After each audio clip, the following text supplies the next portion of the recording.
And welcome back to the beautiful city of Hanoi, host of the MSI 2019 group stage. We saw hometown favorites Phong Vu Buffalo secure their first win yesterday against G2 Esports, and now they gear up for another monumental matchup against Team Liquid. This is extremely important for both teams. PVB sitting at 1 win, 5 losses, and Team Liquid 2 wins, 4 losses, means both are technically still in the running for semifinals, especially with Flash Wolves just losing again. And I know that many North American fans are a little worried about Team Liquid, considering that they lost their game to Flash Wolves yesterday, and expectations were that they would be able to fight for that 4th place spot. Meanwhile, all the Vietnamese fans are getting really excited because Vietnam were able to take down G2 Esports, the top 2 team at the tournament so far. And if they can keep this momentum going, if they can keep finding these early game leads off the back of Meliodas, then maybe they can find some more surprising wins. You're exactly right, Vetty. That's what I was going to say. No more substitute jungler. Meliodas back. He looks very refreshed, back to the form that we saw at the start of Plains, and playing a very similar style, you know, early aggression, open up the river, fight, fight, fight, fight, fight. We saw them go at a kill a minute in their victory versus G2. See whether they can replicate that against a slower TL. And while it is only a small sample size, Meliodas currently leads the MSI group stage as far as KDA is concerned at 10. He's 12-3-18 across his 2 games yesterday. Let's turn our attention to Team Liquid. They won both of their games on the opening day. It was against PVB and Flash Wolves, and now they've lost 4 in a row. So for Team Liquid, they're looking a little more nervous, a little more shaky as the tournament's going on. And I just love to juxtapose teams and what they look like when they're playing the game after the game. Are they bouncing out of their seat? Do they look like G2 in huddles? And TL yesterday looked devastated. You could see players head in hands, kind of shocked/confused at what was going on with their performances. They have some veterans, however. I want to see what their mettle is like. Can they bounce back from what has been a tough couple of days of MSI and now look to take it to PVB? Yeah, because you've got to remember that the weight of North America rests on their shoulders, and expectations were that this was the strongest North American team that has ever come out of the region. They made upgrades compared to what we saw last year, and right now things are looking scary. The bright side is, so far they are 4-0 against Phong Vu Buffalo here at MSI. And you mentioned it before we got into game, Spawn, that Team Liquid seems to have only gotten better after every single time they played against them. Yeah, absolutely. And now they ban away Taric immediately, because Sona Taric was a large portion of why the last game went in the favor that it did when these 2 teams met. So like the continual adaptation, potentially CoreJJ going to be under some fire again from PVB. This is what we saw in the play-ins, Vetty. You know, triple support bans potentially being thrown his way. And of course, that Akali being locked away, taking that away from Jensen. Akali was a very big reason why Team Liquid took down Phong Vu Buffalo on day 1 of the MSI group stage. One last ban here for Team Liquid, as they've got 10 seconds to decide, and then some of those big, you know, power picks are still open and available. The likes of the Sylas, the Aurelia, and obviously Sylas now finds himself in the ban pool. I would imagine Phong Vu Buffalo look to prioritize the Ryze. It is something that Naul has played so far in this tournament, but to be fair, both Naul and Zeros have played a different champion every single game so far in this tournament, so who's to say what exactly they'll put the priority on. But the big pick I'm looking at is this Tahm Kench, often taken away from the hands of CoreJJ. He is typically much stronger at these more defensive supports, so the fact that they've left it open suggests that they perhaps want Team Liquid to pick it so they can grab it for themselves, or they have higher priority on taking other things away. And there's a couple of reasons you'll leave Tahm Kench open. The first reason is because you want to try and attack the lane, and you can set up waves nicely against it, potentially look to take it down. The other reason, if you just want to play farming, because if they decide that BigKoro and Pallet are very good team fighters, which we've seen come out on the course of this tournament, then they can look to handshake the lane if Doublelift and CoreJJ will permit, and maybe look to play around Zeros. Something that we've criticized about PVB is too often they've tried to do both. And when you say handshake the lane, you mean having a neutral lane, not really going to push one direction or the other, being able to sustain through it. It is the TK and Varus that is locked in. It is the Ryze secured, so those priority picks are finding their way onto the ring. Can we just appreciate right now that Phong Vu Buffalo on the red side have gotten themselves the Jarvan, the Ryze, and they've now rounded their pick out with Pallet's #1 support in Galio. The fact that Team Liquid have put so much priority on guaranteeing a strong 2v2 down towards the bot side of the map means that a lot of these flex pick and a lot of the meta's like strongest picks have got into the hands of the Buffaloes. In saying that, we saw game playing Flash by Naul there. That is one of Impact's better champions. Xmithie has shown the willingness to place things like Lee Sin as well as Olaf, although priority onto the jungle pick here. does surprise me. You've just not taken a solo laner in what is a solo lane tournament. But this, to me, feels like that Team Liquid are going back to their roots. It's like... Sejuani is one of Xmithie's most well-known junglers. They've guaranteed themselves a bot lane that is extremely strong, fairly safe, and has a lot of versatility. And I think that CoreJJ is one of the best Tahm Kenches at the tournament. So it feels like to me that you talked about their mental fortitude. Coming into today, they're like, you know what? Forget trying to play everyone else's style. Forget trying to do something that we can't do. Let's just stick to what we're good at. And so far, they've got a draft that enables that. And Vedius, just to put some numbers to it, Sejuani for Xmithie, 4 games played this year, 3 of them wins, 75% win ratio. Tahm Kench, CoreJJ, 10 games played, 7 of them wins, 70% win ratio. We're into phase 2. Impact will lose one of his high impact top laners in Gangplank. Really? Kalista is banned away. You're not meant to pick those ones up, young day. And Spawn, what direction we're going to look to for the rest of these bans? Obviously, solo laners being the big ones that TL are going to lose access to. And I wouldn't be surprised to see if they get rid of another champion like an Aatrox that Impact has played. I feel like they want to force him onto the Kennen. I feel like this is a Zeros Ryze pick into the top lane. You know, look for that counter, look to play through top lane pick. In saying that, I do like what you're mentioning about the Sejuani, because one criticism we've often had about junglers is that they struggle to get in on Galio, at least early, because of the CC setup that it has. With Tahm Kench, they can kind of walk him down a little bit more, a lot of slows. So I think that there are areas to attack in this bottom lane. That would be the bravest blind pick, I think, of MSI. Just a very nice cheeky hover there from Doublelift. My expectations right now are that they just grab themselves the he locks it in before I get to sound clever.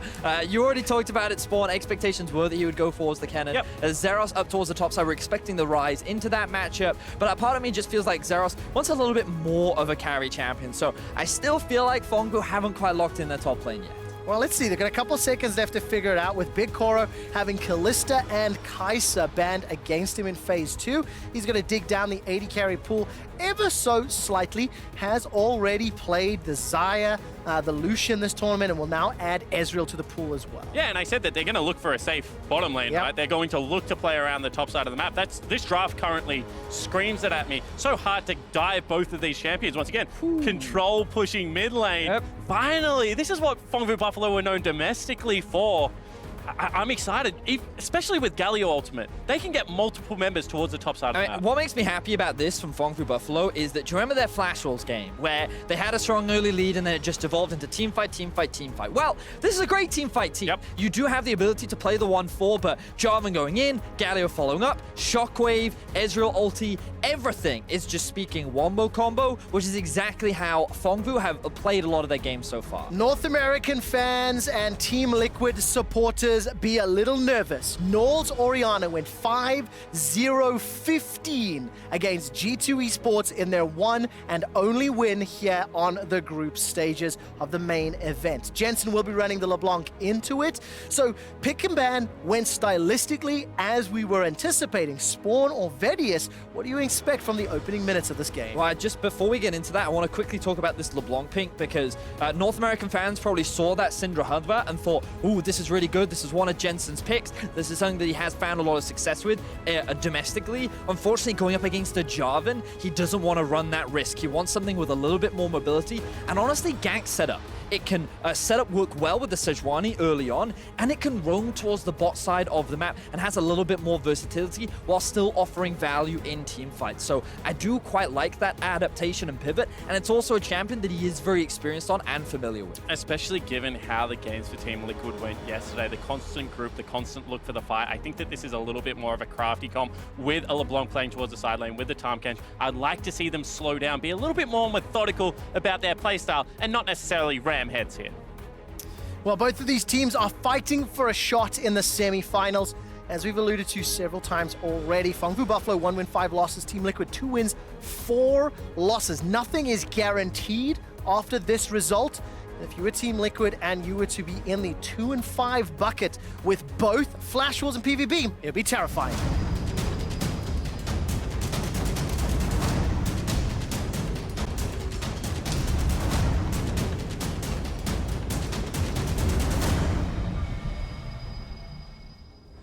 And welcome back, Phong Buffalo, champions of the VCS, taking on the North American LCS champions, Team Liquid. And as you mentioned already, Vedius, you're looking at some, a good lane to gank around. Xmithie's going to have options with both Kennen and LeBlanc as and when he decides to engage. And we see Xmithie already being kind of spotted up by Meliodas. So we're looking at the runes, we're looking at some of the summoner spells that have been taken. You'll notice that the cleanse is sitting on the Orianna. Just in the same way that we talked about Syndra is a low mobility champion, Orianna is the same way. If a Sejuani ult lands on top of her, then she's in a lot of danger. So by taking the cleanse, it provides an extra bit of safety and is a very intelligent summoner spell to pick up against this particular comp. Yeah, you can see CoreJJ grabs himself a Guardian this time around, not going to go with an Aftershock Time Kench. But the impact going with Spellbook, once again, is one of those interesting rune choices. Because generally, you run a lane-dominant rune. Either something like a Klepto if you feel like you're going to win the lane heavily, or an Airy if you feel like you need to have the extra damage with things like Scorch in your build. Going with the Spellbook hints to me that Impact thinks this is the survive lane, and Comet being run on the Ryze, I would expect this lane to be heavily in Xeros' favor. Well, I often feel that because of the short range of Kennen, it can be very difficult for him to trade with the Ryze, because every time he approaches, you're just going to get Rune Prison combo down and then force back. So to me, this suggests that he might be looking for an Ignite swap, perhaps after his first teleport back into the lane, and then he can look for a potential kill with Xmithie. And you can already see early on, Ryze is commonly taking that W, early damage, early setup, and Impact is just being completely zoned away from the lane. I also wonder if the Summoner Spellbook and Impact and Team Liquid style also benefits them when they are stronger in the later stages of the game. Playing a little bit more in control, a little bit more at arm's reach really of their opponents. And Impact right now being pushed in. As we take a look at the middle lane, Naul's going to send that command attack forward, trading onto Jensen. And I think Scuttle Crabs have been traded. Yes, top half has gone the way of Team Liquid, bottom half the way of Meliodas, and Meliodas now making his way to the blue buff. While all that's going on, BigKoro and Pallet, they are pushing in very heavily into this bottom lane. Doublelift already chunked down to about 60% HP. Yeah, and this is a thing about Ezreal as well as Galio. AoE onto the wave, not to mention the fact that Ezreal just continues to build up attack speed. However, already top lane being set up for that gank, that early volatility. Oh, Dragon Strike after the Demacian Standard, and that was just Meliodas at his best. Vietnam erupts. And this is where he found success with when they played up against G2 yesterday. The high aggressive playstyle, the constantly looking for ganks, is where Phong Buffalo often find those early leads, and already they're looking to shut down Impact. And it was just very telegraphed. So I love the fact that Fongvu have picked the side of the map this time around, and they've said, you know what, this is where the action happens. The early heavy trades come out, the immediate path towards topside. That Scuttle Crab gives such a false sense of security because you can skirt the vision and not be seen. Just like that. So I really love the fact that Fongvu have now just played completely towards their strength. Thank you so much to the observers for actually highlighting the point flawlessly there, Spawn, that you were making. And this is a replay of Meliodas just coming in. And honestly, when you've got a guaranteed target for the flag and drag, it's really easy to step back, get the kill, and just walk away bragging. Beautiful breakdown there, Quick Shot. I feel like you've done these replays before. Look, when you've seen a Meliodas gank once or twice, you've seen them all. 4 minutes, you've pretty much seen them all. But look at the positioning of Meliodas right now, taking away the Krogs, hanging around the top side as TL look for play in mid. All right, that's at least the cleanse used earlier, just like you talked about. Vedius are going to allow Naul to escape with his life for now.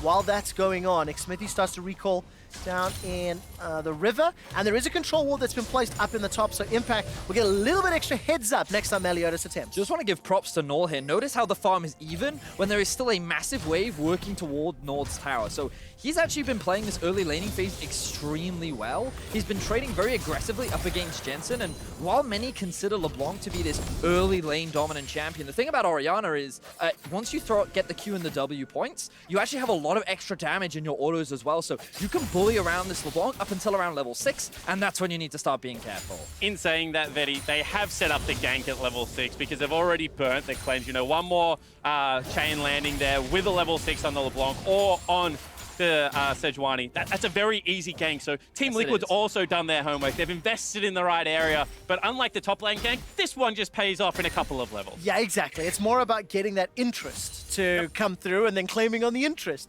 But what I do like is both teams committing to their respective strategies and both teams thus far trading evenly. It's a 500 goal lead for Phong Buffalo thanks to First Blood, but CS is about as even as it is going to be at this stage of the game.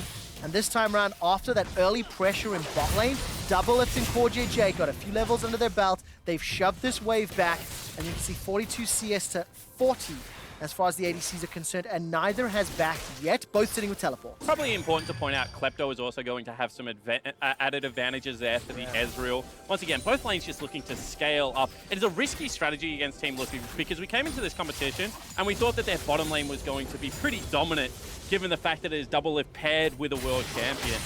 Potential gank now. All right, Meliodas once again. I'm looking for the flag and drag. The taunt comes in. That holds CoreJJ in place. The Devour Spit does come out, but Summoner Flash blown by CoreJJ. Oh. What was that damage? Piercing arrow, as well as the tongue lash, and that just absolutely obliterates Pallet. And Phong Buffalo were not expecting that. Nor was I. Doublelift finds himself a counter kill by Mac putting all those points in the queue. The early damage, something you have to respect, and this is why so many people praise CoreJ's Tahm Kench, that extra survivability that it provides to the duo of Doublelift as a play now being set up towards the top. There is no flash on Zeros. Slicing Maelstrom's available for impact. He's got flash up, throws down the stun, throws down the ulti. Xmithie's busy tanking up the tower, but there's no follow-up. Jensen wasn't there. Impact's now dropped low. It's a little bit sketchy, but it will finish clean as Jensen secures the kill. So I will say that the execution there was a little all over the shop. It felt like that Jensen was kind of moving back the moment the Impact ulted in. Ultimately, though, Team Liquid, they find themselves the kill. They put Zeros behind. He doesn't have the teleport, just as a massive minion wave was bouncing into his tower. And you get a kill onto your LeBlanc. So Team Liquid, very happy right now. Kill in mid, kill in bot. Kind of game plan going the way that they want it. Yeah, and that's the more important angle than the execution, is that the proactivity around the map, you know, unlocking Jensen, getting him out of this. Let's take another look at this, break it down. CoreJJ burns the early summoner spell, and he's willing to keep his Doublelift with everything available. That means Doublelift can play very aggressive. That's going to be 3 Blight blocks plus the W utilized on that Q, and a lot of damage done there, Vetty. Yeah, just a bit. Excellently played there by the bot lane of Team Liquid, and now the gold has been equalized. So even though Meliodas find that first blood up towards the top side of the map, they haven't really found many other opportunities outside of that one. And even though Naul wasn't the recipient of that gank in the mid lane while his cleanse was down, Xmithie and Jensen moving top to get, into Zeros' face, who had been the, tip of the spear as far as the PVB strategy was concerned. You cannot fault the decision making. Plus 10 CS. TP is, 25% away from cooldown. And right now, Naul and Meliodas, they looked at Jensen, won't catch him. Yeah, and the thing is, right, is that Naul can't follow. You can't follow a LeBlanc Sejuani into Fog of War. So they try and cheat up there with Pallet. However, after the bottom lane gank, he wasn't going to be able to make it in time. So you kind of win 2 areas of the map simultaneously because of how poorly that bottom lane gank went. Now, idea was great, but I just feel like this is Meliodas maybe being a little bit over-aggressive in the early game, because I don't feel like he needs to win. Oh, good trade here from Jensen. He's run out of mana, though, so he can't follow up after.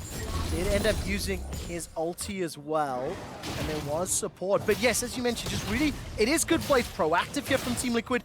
If they pick up the win here, they will have a clear separation from 4th, 5th, and 6th. Flash Wolves, 2 wins, 5 losses. Team Liquid do not want to be sitting toe-to-toe with them. So I just kind of want to bounce off your point there, Spawn, because I do agree that I feel that for Meliodas, his prerogative should be to just invest resources into the 2 solo lanes, right? Naul already has a big pressure advantage, and we already see him roam a little bit with Naul, and while that's not optimal on an Orianna, it does give you options to move into the enemy jungle, spot out where Xmithie is, and limit any of his early game playmaking. But more importantly, try and get Zeros ahead. This guy is one of the big carries of your team. He's on the champion like Ryze. Not only is this a strong split pusher, but he can actually be very impactful in these team fights as well. Imagine him locking down the LeBlanc to then allow the rest of his team to burst her down. Or better yet, just keeping the Kennen in a side lane. So there's no slicing Maelstrom for the entirety of the team fight to worry about. Can be that double-edged attack from the PVB lineup. The more options you have in League of Legends, the more ways that you can look to close out these games. And at the moment, it feels like a lot of the ways that PVB unlock these options is by getting the guy on your screen ahead. Well, let's see whether or not Meliodas can. 1-0. 56 creep score under his belt. Naul has farmed up around a 15 or 16 CS advantage. And Meliodas, instead of going for the solo lane as gentlemen, he's decided to invest some time in the bottom lane. I do recall, though, Spawn, you telling me at one point that PVB did have a bit of a timing strategy and how they like to, you know, gank bottom lane, look for dragon plays. The gank came in earlier, didn't work in their favor, and it was Xmithie that secured the dragon thanks to the kill. So PVB not investing Meliodas' time in a way that you would be proud of. Yeah, and I mean, this now just makes this bottom lane incredibly hard. When you have sustain as well as push pressure on a Varus and the safety of a Tahm Kench behind you, coupled with an Ocean Dragon, you just feel like you're under siege at every point of the bottom laning phase, and you can see that Meliodas goes down there, tries to relieve some of that pressure, but ultimately comes up empty-handed. Yeah, and Meliodas right now in this early game has only found that successful gank up towards the top side of the map. He has just gone back to base and is working towards that Cinderhulk build, so going for more of the front line alongside the Galio, very much working towards that dive composition that we talked about. But ultimately, we still got to remember that for Phong Vu Buffalo, their composition is very much about team fighting. So them not being ahead in the early game is not a bad thing, because they are still ramping up. Around the 2 items is when you'll start to see this composition really be at its strongest. Absolutely, and both of these team comps, as they move into the later stages of the game, have huge scaling threats. I mean, you're looking at things like Orianna, Ryze, Ezreal versus Varus, who, if he can stand and deliver, is one of the highest damage champions, especially with the Ginsu's build coming in. Also very safe with things like the Tahm Kench, like the Sejuani for PL. So I feel like the pace of the game isn't going to really bother either of the team. It's just interesting to see how they, you know, jockey for that position early on in this match. So which team do you have more faith in their mid game? We're transitioning, we're 12 minutes in. Yep. We've seen the comps go pretty much even as Xmithie's now starting off the Rift Herald. And if you look at the map, pressure in the top lane, a recall from Naul means there should be Team Liquid. So over the next 10 or so minutes, you know, who do you favor? So it's fascinating that you mentioned that, quick shot, because one of my biggest criticisms of Team Liquid coming into the tournament was their mid game.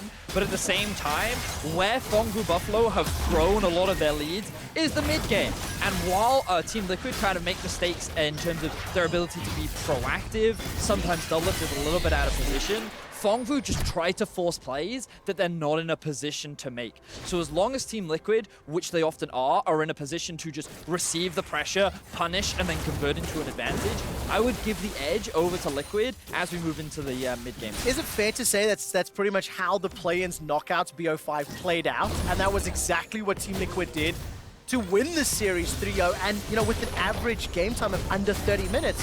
So Jensen's going to be doing some wave clear here, a little bit of pressure from Naul, but nothing to really worry about. And yeah, as you say, this is just kind of what we've come to expect from TL versus PVB, considering we've seen them play now 5 times in the last week. However, what I will say is that swap into Rift Herald is a proactive play. The dive on top lane was a proactive play. So whilst we've seen the great punishes in the bottom lane, this is TL trying to add more strings to their bow, and I think that that is making them a better shaped around team. The roams are hurting them. You know, they're down in mid lane CS. They're starting to lose turret plating. But as long as Jensen is having an impact, I feel like this is an area where you can start playing yourself into the MSI game.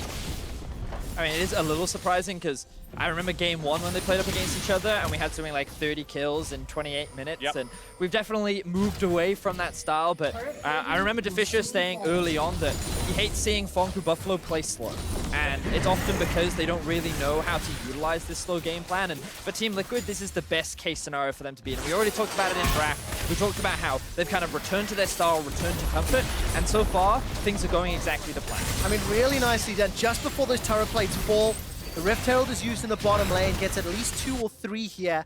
Taking good items, you've got Luden's Echo now on Jensen. He's going up into some thrift shopping from Naul, as now Xmithie's making his way up. Those big items are starting to come in. Protobelt for impact. That's a very nice dodge from Jensen. Gets all the way out, goes all the way back in. Glacial Prison comes down, and the Shockwave's not going to do a whole lot. The chains will root in Meliodas. That's a distortion. Jensen's looking to try to get more burst damage down, but he doesn't have it yet.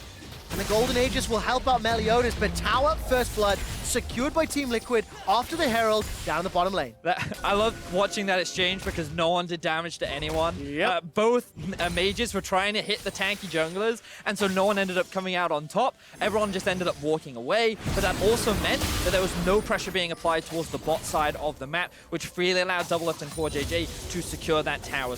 So much gold has been invested into the carry of Team Liquid, where Doublelift is now 1,000 gold up on his lane counterpart. Yeah, now I want to see what they they do with him, right? Do they park him mid lane? Is this a 1-3-1 there where they're going to send Jensen into the longer lane? That's where Orianna starts to struggle. You know, do they look to play a little bit more with impact with that spellbook in the long lane and, you know, maybe send CoreJJ and Doublelift top and still allow the kill threat for Jensen and Xmithie to exist? Because, you know, we keep talking about it, but when you're playing this proactively, when it looks like PVB are the ones playing on the back foot, TL just dictate everything at this stage. And that's going to be perfectly fine for Team Liquid and North America. They're very, very content after 15 minutes to be at this even footing, knowing that it has been TL after conceding the first kill that have made all the plays. 2 dragons to their name, both of them Ocean Drakes as well, going to be so valuable over the next, 10 or so minutes.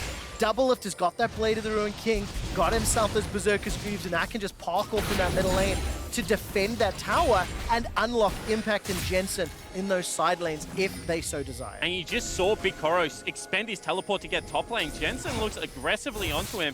This is a race against time. Who can come up with a kill earlier? Jarvan plus Orianna or the LeBlanc in the top lane? It's going to be very difficult for BigKoro to fend off Jensen, I feel. Lane assignments are a bit all over the place, but here we are, collapse on the Team Liquid. All right, Zeros is going to use that Realm Warp. True Shot Barrage comes down. CoreJJ's already flashed. He's still got Summon a heal. Pallet goes in with the ultimate. He's under the tower in a 4-on-2. CoreJJ escapes. Here comes Impact. Flashes forward. Instantly gets rooted and stunned down. That was a Maelstrom that did nothing at all. Jensen's waiting in the wings, though. He's distorted over. Flash forward. Beautiful stopwatch from Pallet. That will keep him alive. But now the tower is under pressure. And in what ends up being a lot of spells invested, nobody dies. The tower is at risk of crumbling, though, and this will be the second of the game. Now Naul, he steps far too far forward, uses the cleanse and the flash. It is not enough. Piercing arrow from Doublelift picks up the kill. A little bit of a comedy of errors there. Team Liquid come out on top. And while it was Phong Buffalo that tried to force the fight, it is Team Liquid that walk away as the victors. They secure themselves the mid-tier 1.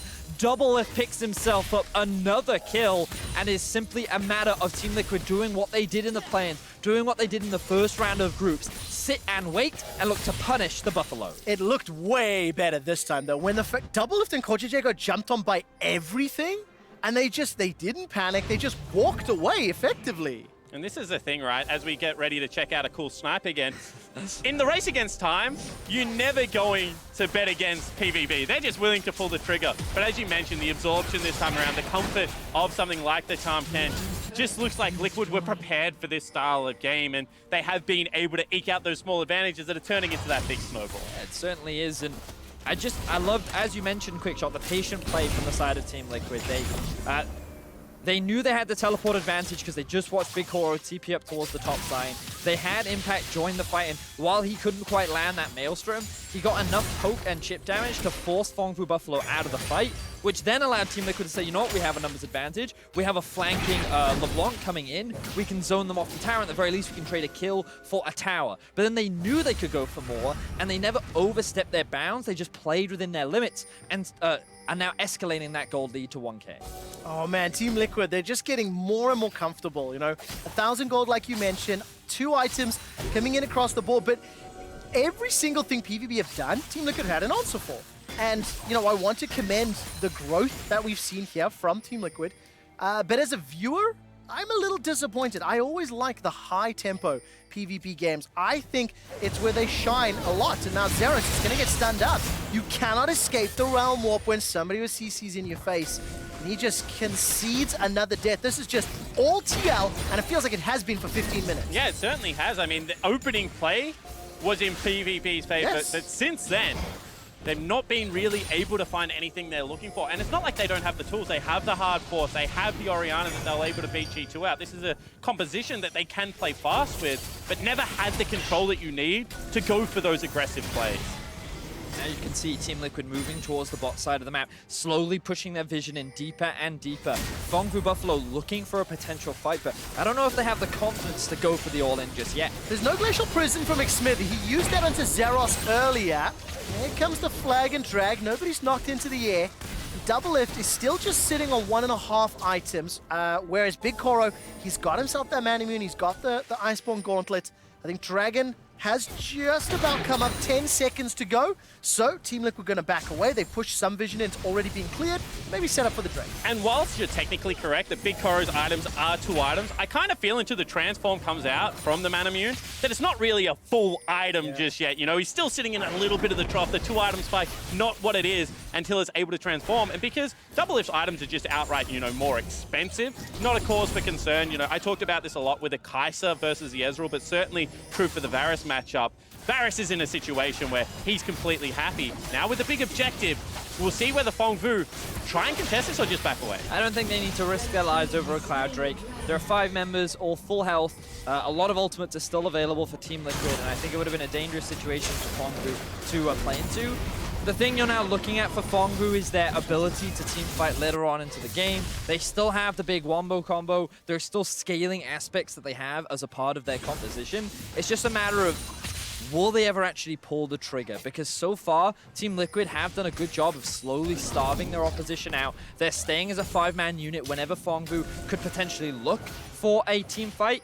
And I just love the fact that Team Liquid, they're not trying to do something that they've showcased they haven't been great at before. They're not trying to play on multiple lanes. They're just saying, you know what? Let's work together. Let's just play through 2 lanes. Let's just move through the enemy jungle, and we know we can continue to punish the opposition. And the thing is, that actually makes me a little bit nervous as well, because yes, while Team Liquid have had all the answers thus far, it is only 1,500 gold difference. Flash taken here from BigKoro as Jensen jumps all the way in. Looking at the minimap, there's more support from Team Liquid coming up. Pallet is in trouble. He may need to use that ultimate to escape. Teleport's coming down. In behind BigKoro. Pallet's already gone down. BigKoro's able to escape away from the chain of corruption. And that's 2 quick kills for Team Liquid. Baron is alive as well if they really wanted to force it. But what direction do they go? Naul gets jumped on. This time the slicing maelstrom will take him down. Naul below 60% HP. Continues to get chunked out. The Shurikens and the autos coming out. Jensen steps forward. KS Impact yells. Chains will not lock down Meliodas, with the rest of Team Liquid peel back for Baron. Beautiful play out of the Team Liquid lineup, utilizing this 1-3-1,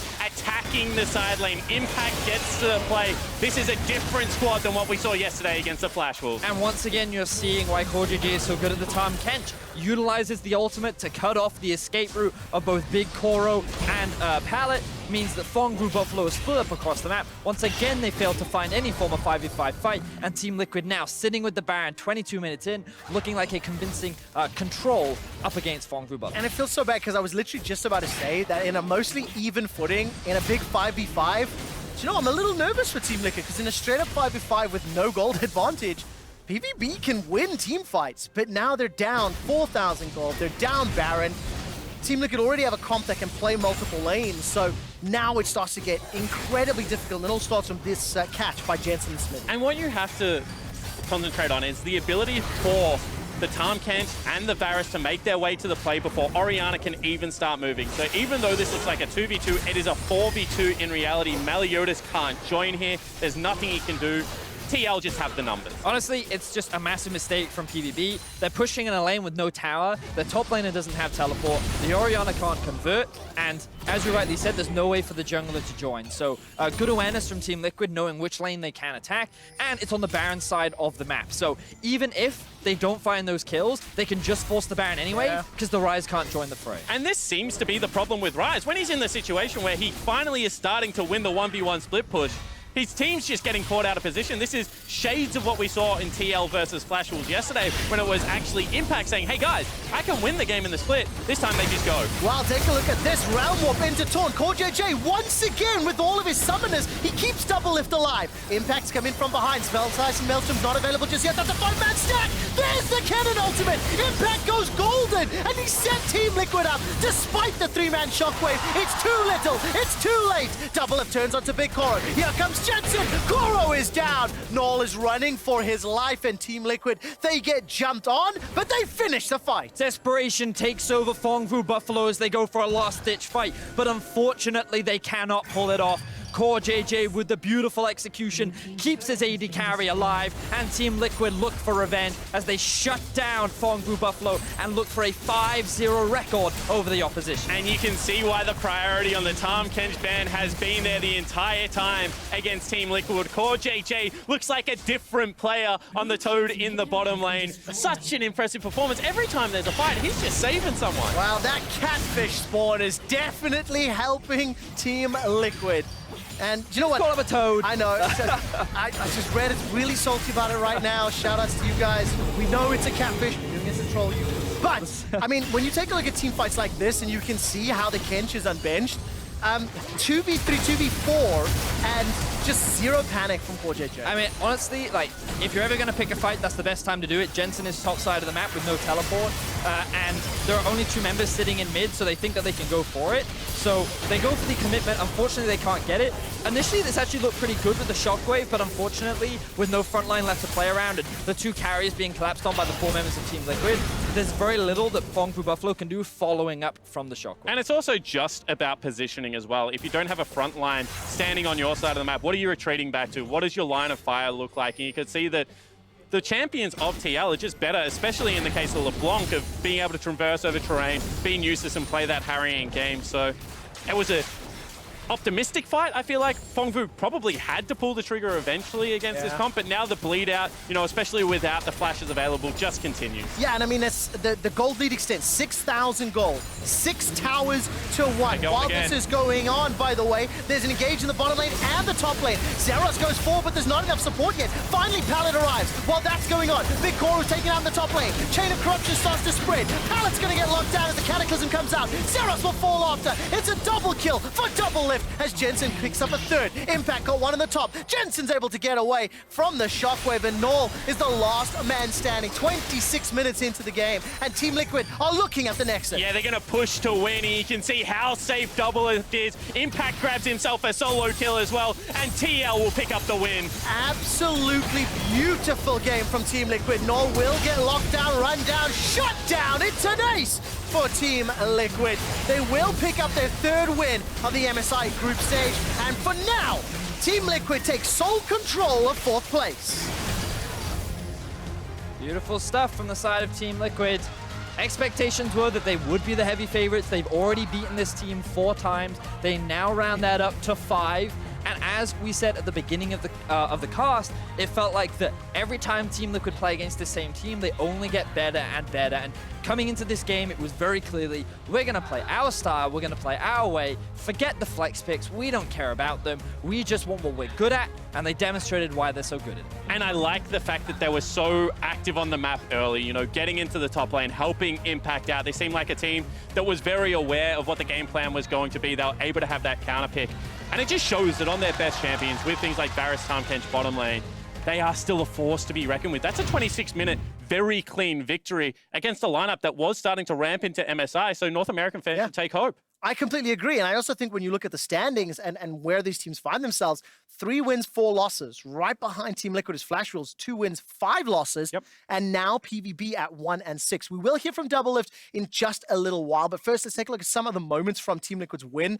I mean, when I think about this game as a whole, outside of Meliodas getting, you know, first blood in the top lane, I feel like it's mostly flawless from Team Liquid. They seem to have answers for everything that PVB threw at them, and they were also proactive in pushing their advantages. Yeah, whether it was Tahm Kench being utilized to attack a side lane or to buy the precious seconds before the counter attack could arrive, looked like TL had control. Yeah, and it's very difficult to be critical of any part of Team Liquid's play, really. They secured a Baron at, what, 21, 22 minutes. They ended the game in 27 minutes. Like, Team Liquid had an extremely clean game, and they just goes to show that this team can be proactive, and this was the best play of the whole game for me from Team Liquid, because they just had so much awareness of all of the positional mistakes from the side of Phong Vu Buffalo, and they knew how much of an advantage they could gain off the back of it. They were on the map first, they had the correct vision set up, they had the timers of whether Zeros could join. That's a play of seconds, could go either way. And then Impact's confidence for a couple of times in this game to look for the one-on-ones also is a great sign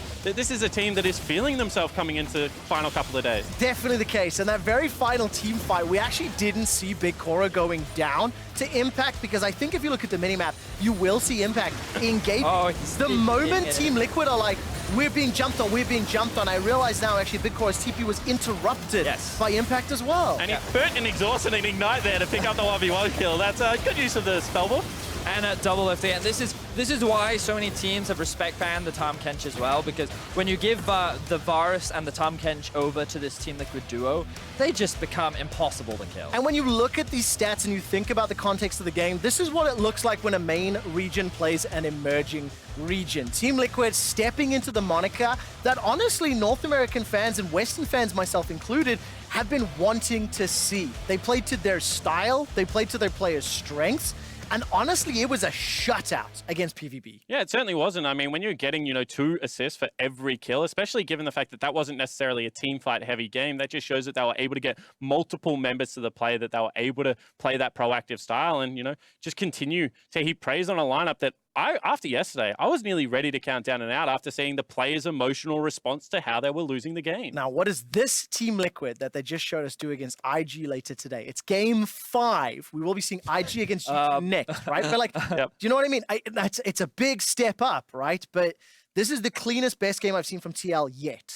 Yeah, and I think that if you are Team Liquid, your best strategy is to just go back to what you have been doing. Like, it's clearly a strategy that they know how to execute upon. Forget the flex picks, forget trying to just play through what is the current meta. Just stick to what got you here in the first place and just look to punish mistakes. And the reality is, Invictus Gaming do make mistakes. Fair few of them. Fair few of them. Let's not forget that the reason why Doublelift was even relevant in the last game was because of the number of mistakes that they punished. And if they can just get through the first 10 minutes without dying, then it is a real opportunity, or possibility rather, that Team Liquid can find an upset win. And I think the way they do that is unlock Jensen a little bit. He's against Rookie. You're not going to win the laning phase by just sitting there 1v1ing, trying to outplay him. So do what you did this game, get the early cleanse away, try and get Jensen out of the lane, unlock him on the map and visit the side lanes, because I really do feel like at the moment, the teams that are doing better than Team Liquid is when Jensen just gets tied down. 1v1 in Faker, 1v1 in Caps, 1v1 in Rookie. That's not your strength. Get him out on the map. Well, hold that thought. We'll see what form Rookie's in just a moment, and then we'll see what Jensen can do against him later. For now, we got Shuck standing by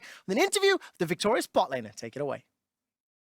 Thank you very much, Trevor. I'm here with Doublelift after Team Liquid, I would say, clinically took out Phong Vu Buffalo.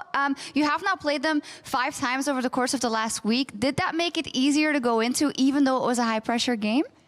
Every time we play them, it's like we think that they're going to try to up the aggression or do something crazy. So I wouldn't say it's easy, since that team has a really high ceiling, but I think their variance between their best and worst games is probably the biggest at the tournament. You guys needed the win to bounce back. It hasn't been the best couple of last games for Team Liquid. Now, there's obviously, as always, a lot of speculation from the outside, but how would you say the mental state of the team is and how everything is going? Well, I think, yesterday we were really frustrated after day 3 because we lost so badly against SKT and Flash Wolves. But after day 2, when we were 2-2, we were totally fine and our spirits were still really high. But after day 3, I think we needed to have some heart-to-heart conversations about what's going wrong and just some of the underlying issues with what we're doing. So, I mean, I think our team spirits are still really high, but we have, we've been losing due to some issues with commitment to fights and just, I'm not really sure what it is. We have a lot of veterans, so I wouldn't say it's nerves, but I think our issues really just stem from indecision, hesitation. And just that 1 second of hesitation can lose you the whole game. So we were really just talking about how we want to play our game.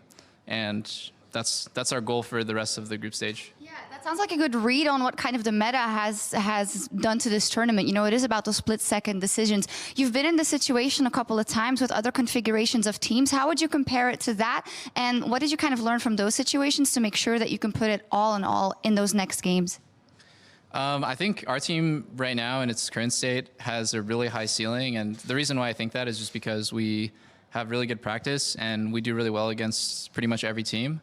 But the issues on stage, like I said, they just stem from hesitation, which, I mean, every roster I've been on kind of has that issue. And I hope I'm not a part of the problem, but maybe some of the things that I'm doing are. So we're just really working on, that thing. When you watch a really beautiful game, a really beautifully executed game. There is none of that. Like, people just go in, and the whole team is backing that person up. So that's kind of our team's mentality, and we're trying to reinforce that. It sounds like you know what to do. And now the reality of the situation is you still have a very big chance of qualifying for the next round or even getting the tiebreaker for it. However, the competitors are IG, SKT, and G2 up next. Can I get kind of your final thoughts about those 3 games and your chances of qualifying? Well, on any day, I think we can beat any team. And we can also lose to any team. You know, that's why Phong Buffalo can like stomp games against G2, and IG can go 15 minutes against SKT. And those sorts of things just happen. So I think we can win against any team. And also, FLICKR, I was talking to him earlier today, and he said he wanted to meet me in the finals, so I'll meet him in the finals. Okay, fantastic. If that's not a promise, I don't know what is. Thank you very much, Doublelift. Very insightful interview. Good luck in the rest of your matches. We're going to take a quick break. When we come back, it is G2 versus IG, so stick around. To change the world of gaming, you have to go beyond what's next. Break boundaries, make history, and force the universe to take notice. The world's most powerful and most upgradable gaming laptop with Intel Core processors. The Area 51M defines the future of gaming.